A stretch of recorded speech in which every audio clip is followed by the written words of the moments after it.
පුතේ මේ එපිසෝඩ් එක හරහා අපි කතා කරන්න යන්නේ පුතේ ධාරිත්‍රකයක් charge කරාම ඒකේ ගබඩා වෙන විද්‍යුත් ශක්තිය පිළිබඳව. ඔයගොල්ලෝ මං හිතනවා අනිවාර්යෙන් අපේ මීට කලින් එපිසෝඩ් සියල්ලම බලලා ඇති කියලා. ඔයාලා ඒක බලලා නැත්නම් මං අනුමත කරනවා මේක බලන්න කලින් අනිවාර්යයෙන් මුල් ටික බලලා එන්න කියලා. ඒක ඔයාට තේරුම් ගන්න පහසුවක් වෙයි. හොඳේ? දැන් අපි ස්ප්‍රින් එකක් ගන්නකො යාන්ත්‍රික විද්‍යාව කාලේදී ස්ප්‍රින් එකක් ස්වභාවික දිගේ තියෙනවා. ස්වභාවික දිගේ තියෙන ස්ප්‍රින් එකක් ඇදලා ගත්තාම ඒකේ වික්‍රියා ශක්තියක් ගබඩා වෙනවා. වස්තුවක් ඉහළට ඔසවලා තියෙනවා. ඉහළ ඔසවලා තිබ්බම ඒකේ ගබඩා වෙනවා. ඒ කරන කාර්යය ගබඩා වෙනවා ගුරුත්වාකර්ෂණ විභව ශක්තිය විදිහට. ඒ වගේ ධාරිත්‍රකයක් උදාසීනව තිබ ධාරිත්‍රකයක් බැටරියකට ගහලා charge කරාම ඒකේ විද්‍යුත් ශක්තියක් ගබඩා වෙනවා. දැන් මම උත්සාහ කරන්නේ විද්‍යුත් ශක්තියට සූත්‍රයක් ඔයාලට ඔප්පු කරලා පෙන්නන්න. මෙහෙමයි. මුලින්ම හිතන්නකෝ ධාරිත්‍රකය මෙන්න මෙහෙම තියෙනවා. උදාසීන ධාරිත්‍රකය. ධාරිත්‍රක උදාසීන වුණාට ධාරිතාව C කියන කෙනාට අගයක් තියෙනවා. ධාරිතාව C කියලා කියමු. දැන් උදාසීන. පස්සේ ඕක පුතේ කෝෂයකට ගහලම charge කරනවා. හරිද? charge කරාට පස්සේ ඉතින් ඒ ධාරිතාව C සීම තමයිනේ පුතේ. දැන් අපි හිතමු අන්තිමට මේක charge කරා V විභවාන්තරයක් වෙනකන් කියලා. ඒ කියන්නේ අපි උදාහරණයක් කියමු වෝල් 10 කෝෂයකට මේක ගහලා මේක වෝල් 10ක විභවාන්තරයකට charge කරා. එතකොට අපි ගන්නවා මේ තහඩුවේ මේ වෙනකොට රැඳිලා තියෙනවා කියලා කැබල් Q ආරෝපණයක්. මේකේ රැඳිලා තියෙනවා කියලා ගන්නවා ඍණ Q ආරෝපණයක්. එහෙම වෙන්නේ නේද? එකක් ධන Q අනෙක ඍණ Q. දැන් මේක ඇත්තට උනේ මොකද උනේ? මේ ධාරිත්‍රකයේ කෝෂයකට ගහලයි charge කරේ. හරි. දැන් මම මේක ඔබට හිතන්න කියන මෙන්න මෙහෙම හිතන්න කියලා කියනවා. මේකේ ඉඳලා මෙතනට ආවේ මේ වගේ වැඩක් කරලා කියලා මොහොතකට හිතන්නකෝ. ඒ කියන්නේ දහඩු දෙක උදාසීනව තිබුණා. හරි? මුලින් නිකමන හිතන්න මේකේ සිට මෙයාට ඩෙල්ටා Q ආරෝපණයක් ගෙන ගියා. එක ඩෙල්ටා Q කෙනෙක් ගිනිච්චම පුතේ මේකේ ඍණ ඩෙල්ටා Q ධන ඩෙල්ටා Q වශයෙන් ආරෝපණ ලැබුණා. ඇත්තට වෙන්නේ එහෙම නෙවෙයි බැටරියෙන් charge වෙන්නේ හොඳේ. ඊට පස්සේ තව ඩෙල්ටා Q කෙනෙක් මෙහෙට ගිනිච්චා. තව ඩෙල්ටා Q කෙනෙක් ගිනිච්චාම පුතේ දැන් මේවා මොකද වෙලා තියෙන්නේ? ඍණ 2යි Q ධන 2යි Q වෙලා. තව ඩෙල්ටා Q කෙනෙක් ගිනිච්චා මේ පැත්තට. හරි? ගිනිච්චාම පුතේ මේක ඍණ 3යි ඩෙල්ටා Q අනිත් පැත්ත ධන 3යි ඩෙල්ටා Q වෙලා මං අගේ විතරක් ලියනවා. ඔහොම ගිනිලා අන්තිම ඩෙල්ටා Q එක තියෙන්නේ. අන්තිම ඩෙල්ටා Q එක ගිනියද්දී තමයි මේ තහඩු දෙක ඍණ Q සහ ධන Q බවට පත් උනේ කියලා හිතන්න. ඕකේ? තහඩු දෙක උදාසීනව තිබිලා වරකට එක ඩෙල්ටා Q එක බැගින් ගෙන ගිහිල්ලා අන්තිම වෙනකොට ඍණ Q ධන Q වශයෙන් පත් කරගෙන තිනවා තහඩු දෙක. ඒතර විභවාන්තරේ මං ගත්ත V කියලා. පැහැදිලි? හරිද? ඇත්තට වෙන්නේ මේ සිද්ධියෙන් නෙවෙයි කෝෂයකින් charge වෙන්නේ සූත්‍ර ඔප්පු කරගන්න අපි මෙහෙම වෙන්නේ කියලා ගමු කියලා යෝජනා කරේ. දැන් සීන් එක මේකයි. විද්‍යුත් ශේෂ පාඩමේදී විභව ශක්ති උගන්වද්දී ඔයගොල්ලෝ ඉගෙනගෙන ඇති ආරෝපණ විභවාන්තරයක් කරා ගෙන යද්දී කරන කාර්ය ආරෝපණයේ ගුණ කිරීම විභවාන්තරය කියලා එකක් අනිවාර්යෙන් ඕනෑ ක්ලාස් එක නෝට් එකේ මේක දීලා තියෙනවා. ඕකේ? ආරෝපණයක් විභවාන්තරයක් කරා ගෙන යද්දී කරන්න වෙන කාර්ය සඳහා සූත්‍රය මතක තියෙන්න ඕනේ. මගේ නෝට් එකේ සමහරවිට ඩෙල්ටා V නෙවෙයි VAB කියලා මම ලියලා ඇති. AB ලක්ෂ දෙක අතර විභවාන්තරය කියන අර්ථයෙන්. දැන් මේකෙත් එහෙම සීන් එකක් නෙගුණේ. ඩෙල්ටා Q බැගින් කොහොම හරි අන්තිමට Q ආරෝපණයක් ගෙන ගියා නේද? හැබැයි පොඩි කේස් එකක් තියෙනවා. Q ආරෝපණයක් ගෙන යන අතරතුර හොඳට කල්පනා කරන්න.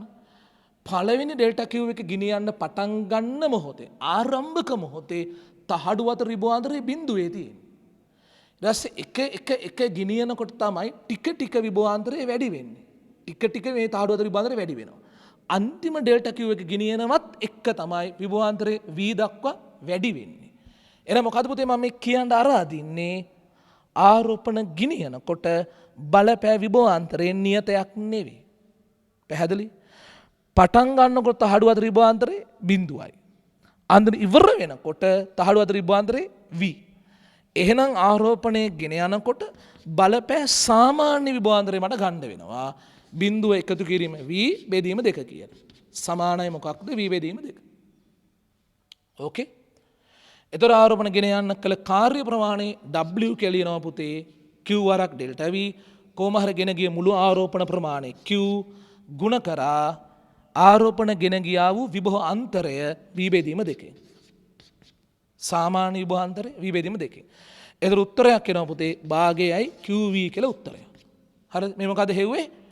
ආරෝපණ ගෙනියන්න කළා වූ කාර්ය ප්‍රමාණය. ඕකේ. මෙන්න මේ කාර්ය ටික තමයි පුතේ ධාරිත්‍රකයේ ගබඩා වෙන්නේ විද්‍යුත් ශක්තිය විදිහට. රයිට්? අපි එන එතනට එනකන් ටික දාගනිමු. කොහොමද දාගන්නේ? ධාරිත්‍රකයේ ගබඩා වන විද්‍යුත් විභව ශක්තිය කියලා මාතෘකාව දාගන්නවා. ඕකේ? රයිට්? ධාරිත්‍ර ගබඩා වන විද්‍යුත් විභව ශක්තිය. ඊට පස්සේ විද්‍යුත් ශක්තිය කියලා ලියනවා. හරි? ඊට පස්සේ ලියනවා මෙහෙම කතාවක්. උදාසීනව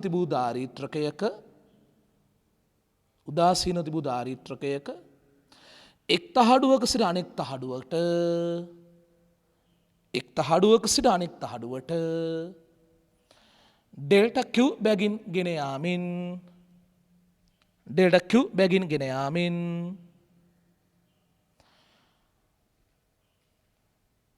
තහඩු දෙකට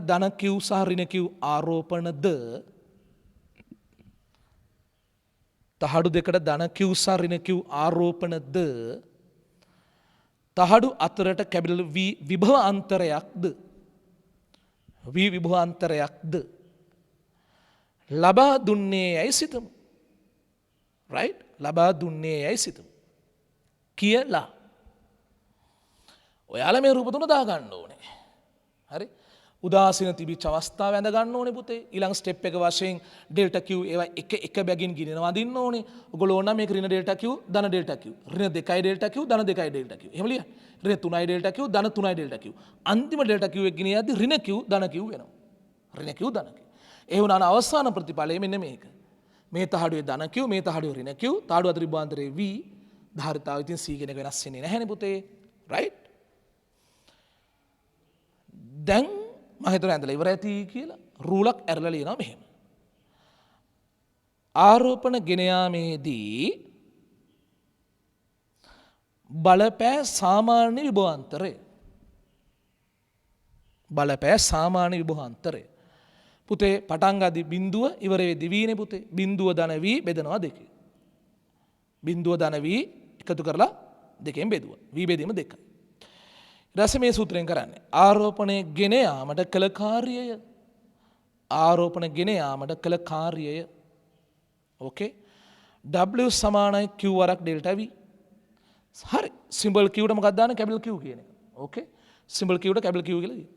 ගුණ කිරීම බලපෑ සාමාන්‍ය විභවාන්තරයෙන් දාන්න ඕනේ පුතේ. V බෙදීම දෙකයි. ඕකේ? V බෙදීම දෙක. ඊට පස්සේ මොකද කරන්නේ? භාගයේ QV කියලා ලියා ගන්න. භාගයේ QV ලස්සනයි එහෙම ලියද්දි පුතේ. ඊට පස්සේ අඩි ලිව්වනම් හරි පුතේ. මෙම කාර්ය ධාරිත්‍රකයේ විද්‍යුත් ශක්තිය ලෙස ගබඩා වේ. හරි? විද්‍යුත් ශක්තිය ලෙස ගබඩා වේ. ඕකේ? එහෙනම් අපි ලියමු. මේ බලන්න පුතේ. එහෙනම් ධාරිත්‍රකයක් charge කරාම ගබඩා වෙන ආරෝපණය ලියනවා E සමානයි භාගයයි QV කියලා. හරිද? මේක එක සූත්‍රයක්. අනිවාර්යෙන් ඔබ කොටු කරලා තබා ගත යුතුමයි. ඊළඟට පුතේ තව සූත්‍ර හදන්න පුළුවන්. Q කියන එක වෙනුවට CV කියලා ලියන්න පුළුවන් කියලා පළවෙනි එපිසෝඩ් එකේම කියනවානේ. හරි? Q සමානයි CV නිසා කියලා ලියනවා පුතේ. E සමානයි භාගයයි Q කියන්නේ මොකද්ද පුතේ? CV ගුණිතය ගුණ කිරීම මේ කියන V අකුර. හරි? එතකොට E සමානයි මොකක්ද? භාගයයි CV වර්ගය. මේක අතිශයින් ජනප්‍රිය සූත්‍රයක්. හරි? ඒකත් කොටු කරලා තියාගන්න. මම සාන අපේ දරුවන්ට කොටු කරගන්න කියනවා විභාගයට එකවර දාන්න අවසර තියෙන සම්මත සූත්‍ර. තුන්වෙනි සූත්‍රයකුත් හදනවා. Q සමාන CV කියන එකේ නිකමන හිතන්නේ වියුක්ත කරා කියලා. වියුක්ත කරා නම් පුතේ Q බෙදීම C වෙනවා නේද? හරි? වියුක්ත කරා Q බෙදීම C නෙන්නේ. right. අන්න V අකුර වෙනුවට ඔය කෙනෙක් ආදේශ කරනවා. හරි? එන E සමානයි මොකද්ද වෙන්නේ? භාග්‍ය ගුණ කිරීම Q අකුරම ඉතුරු කරන්න පුතේ V අකුර වෙනුවට Q බෙදීම C දාන්න. Q බෙදීම C. හරිද? එහෙනම් ඔයාලා ඊළඟ රුල් ලිවන ලස්සනයි E සමානයි මොකක්ද? Q වර්ග බෙදීම 2C කියලා. හරි ඊළඟ රුල් යන්න පුතේ ලස්සනයි එතකොට E සමානයි Q වර්ග වෙන 2c කියලා ඒකත් කොටු කරලා තියාගන්න. ඕකේ මේකත් විභාගයක වර දාන්න පුළුවන් ගාණක් හදනකොට. එහෙනම් අපිට ශක්තිය හොයන්න සූත්‍ර 3ක් තියෙනවා. අවස්ථාව අනුව දන්නේ කවුද? Q හා V ද? එන මේ සූත්‍රය දානවා. C සහ V ද? එන මේ සූත්‍රය දානවා. Q හා C ද? එන මේ සූත්‍රය දානවා. මේ වගේ සූත්‍ර 3 ගානේ එන තැන් ආයෙ චුට්ටක් මතක් කරමුද ෆිසික්ස් වල? මට එකපාර මතක් වෙච්ච එකක් තමයි කේන්ද්‍ර අභිසාරී ත්වරණය කියන්නේ. කේන්ද්‍ර අභිසාරී ත්වරණය V ඔමේගා කියලා පාඩයක් එනවා. V වර්ග බෙදීම R කියලා ක්‍රමයකුත් එනවා. ඔමේගා වර්ග R කියලා එකකුත් එනවා. විද්‍යුතේ පාඩමෙන් දිශ්‍යමතාව ලියන්නේ. විද්‍යුත් ශ්‍රමතාව V I ගුණිතයෙන් ලියනවා. රෙසිස්ටරයක් කරහා තාප උපදින ශීඝ්‍රතාව I වර්ග R වලින් ලියනවා. V වර්ග බෙදීම R වලින් ලියනවා. පොත ඔයගොල්ලෝ මේවා නෝට් එකට දාගන්න ඕනේ නැහැ. මම මේ අමතර කාරණා වශයෙන් ඒ ටික ඔය කියලා තියෙන්නේ. හරිද? එහෙනම් මේ තමයි ධාරිත්‍ර ගබඩා වෙන ශක්තිය විද්‍යුත් ශක්තිය ලියන්නා වූ සූත්‍ර ටික. ඕකේ? ඔයගොල්ලෝ පිළිවෙලට දාගන්න මම කිව්ව පිළිවෙලට මේ ලස්සන දාගෙන කොටු කරලා තියාගන්න. අපි ඊළඟ එපිසෝඩ් එකේදී ලස්සන ගානක් මේ ශක්ති සූත්‍ර ඕන වෙන ආරෝපණ සූත්‍ර ඕන වෙන ලස්සන ගානක් බලමු. මම හිතනවා අපේ පුතාලා මේ ටික ලියාගෙන ඉවර කරලා ඇති කියලා. රයිට්. තව පොඩි දෙයක් තියෙනවා කිය. ඔයගොල්ලන්ට මතක ඇතිනේ පළවෙනි එපිසෝඩ් එකේදී අපි මෙහෙම ප්‍රස්තාරයක් ඇන්ද තහඩුව අතර යොදන විභවාන්තරයේ සමග ගබඩා වෙන ආරෝපණය කියලා එකක් පුතේ. මෙන්න මෙහෙම එකක් ඇන්ද මතකද පුතේ? නිකන් හිතන්න මේ වෙනකොට ධාරිත්‍රකේ V කියන විභවාන්තරයකට charge කරලා තියෙනවා. ඔය ප්‍රශ්න වල සමහරට V විභවයකට charge කරලා කියලාත් කියනවා ඉතින්. එතකොට හිතන්න මේක යම්කිසි Q ආරෝපණයක් ගබඩා වෙලා තියෙනවා. ඕකේ?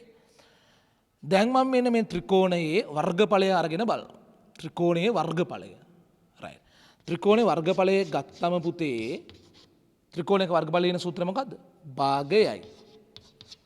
ආධාරකයේ වරක් ලම්බ උස නේද?